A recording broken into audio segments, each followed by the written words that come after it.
Praise the Lord. துயரப்படுகிறவர்கள் பாக்கியவான்கள், அவர்கள் ஆறுதல் அடைவார்கள். மத்தேயு 5ஆம் அதிகாரம் 4ஆம் வசனம். இன்றைக்கி எங்கள் வீட்டுக்கு கெஸ்ட்டு வராங்க. சர்ச்சிலிருந்து ஒரு அம்மா வராங்க, எங்கள் ஃபேமிலி ஃப்ரெண்டு. நாங்கள் சர்ச்சுக்கு போக ஆரம்பித்ததுலேருந்து 15 வருஷமாக அவங்க எங்களுக்கு நல்ல நண்பராக இருக்காங்க. அவங்க குடும்பமே எங்களுக்கு நல்ல ஒரு நட்பு. அந்த அம்மாவுக்கு 2 பொண்ணுங்க, ஒரு பையன். பேரம்பேத்தி எல்லாம் இருக்காங்க. பேரம்பேத்தி காலேஜ் போயிட்டுருக்காங்க. ரொம்ப நல்லவங்க. அவங்க ஃபேமிலியே எங்களுக்கு, நாங்கள் நல்லா இருக்கணும்னு நினைக்கிறவங்க. எங்களுக்காக நாங்கள் ரொம்ப சிரமத்தில் இருந்த போதெல்லாமே எங்களுக்கு நிறைய உதவிகள், ஜெபங்கள் செய்வாங்க. அதனால் என் மேலே ரொம்ப பாசமாக இருப்பாங்க. ஒரு 10 நாளைக்கு ஒருக்க என்னை பார்க்க வந்துடுவாங்க. நான் சர்ச்சுக்கு போக முடியாதனால அவங்க என்னை பார்க்க வருவாங்க. அவங்கள ரிசீவ் பண்ணிவிட்டு அவங்களுக்கு சாப்பிட்றதுக்கு பேரிச்சம்பழம், ஒரு நேந்திரப்பழம் பழுத்தது இருந்துச்சு, அதை கொடுத்துட்டு அவங்கக்கிட்ட பேசிட்டு சமைக்கிறேன். பருப்புக்குள்ளே போடுறதுக்கு ஒரு 4 பல் பூண்டு உரிக்கிறேன். இதெல்லாம் எடுத்து பருப்பில் போடுறேங்க. பருப்பு வேக வைக்கணும். பருப்பு ரேஷன் கடை பருப்பு தான். அந்த பருப்பு அதுவே எங்களுக்கு தீரவே தீராத, ஒரு மாதம் பூரா யூஸ் பண்ணாலும். அதனால் அப்படியே வச்சுருக்கேன். நாங்கள் இப்போ நான் சமைக்கிறது எல்லாமே 2 பேர்த்துக்கான அளவு தாங்க.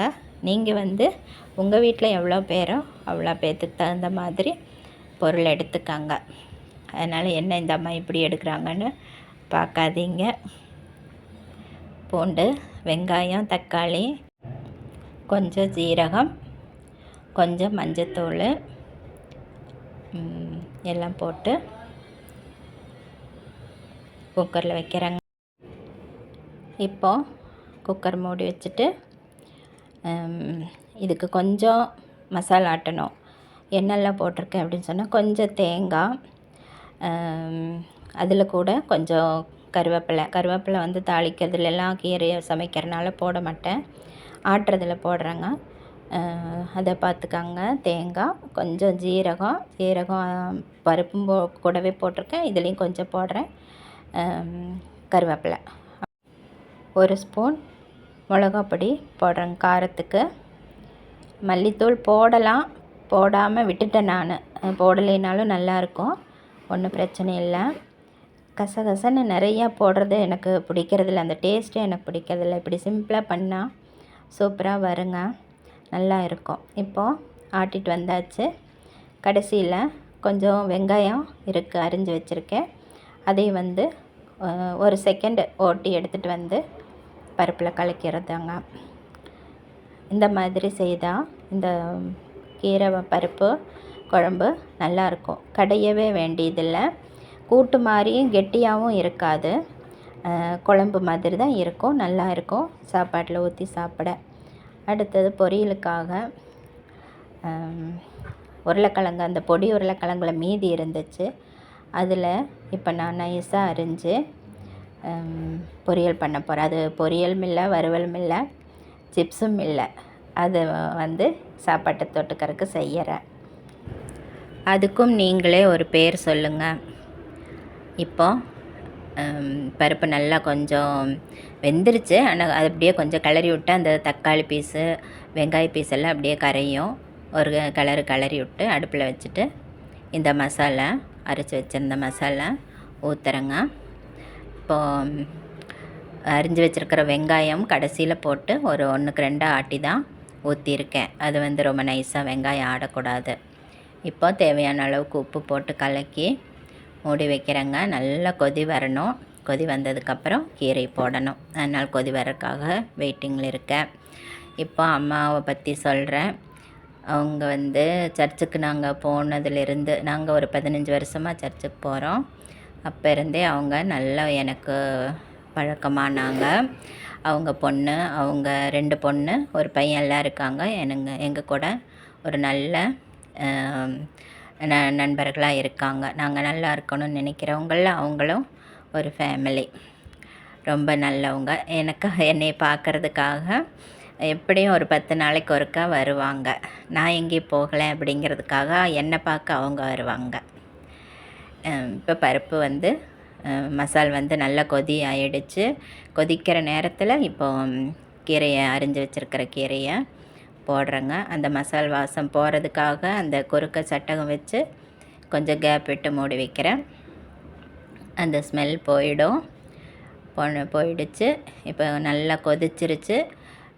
ரொம்பவும் கீரை வேகக்கூடாது, அதனுடைய கலர் மாறக்கூடாது. ஒரு 3/4 பாகம் வெந்ததுக்கப்புறம் இறக்கி வச்சுட்டு அந்த சூட்லேயே முழு பாகமும் வெந்துக்கும். கீரை அப்படி தான் சமைக்கணும். ரொம்ப வெந்துன்னா டேஸ்ட்டு நல்லா இருக்காது. எல்லாமே ஒரு பக்குவம் இருக்குது. அந்த பக்குவத்தை பார்த்து நம்ம இறக்கி வைக்கணும். ஏன்னா அது வந்து மாறி போச்சுன்னா, அந்த கான்சன்ட்ரேஷன் சமையலில் மாறி போச்சுன்னா டேஸ்ட் இருக்காது. நமக்கே அதுக்கப்புறம் செய்கிறதுக்கு மூட் அவுட் ஆயிரும். அதனால் பார்த்து கவனமாக பண்ணணும். இப்போ அந்த பருப்பை தாளிக்கிறேன். கொஞ்சோண்டு எண்ணெய் ஊற்றுறேன். ஒரே ஒரு பச்சை மிளகா போடுறேன்.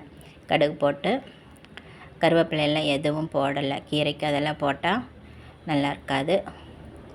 தாளித்து கொட்டியாச்சு.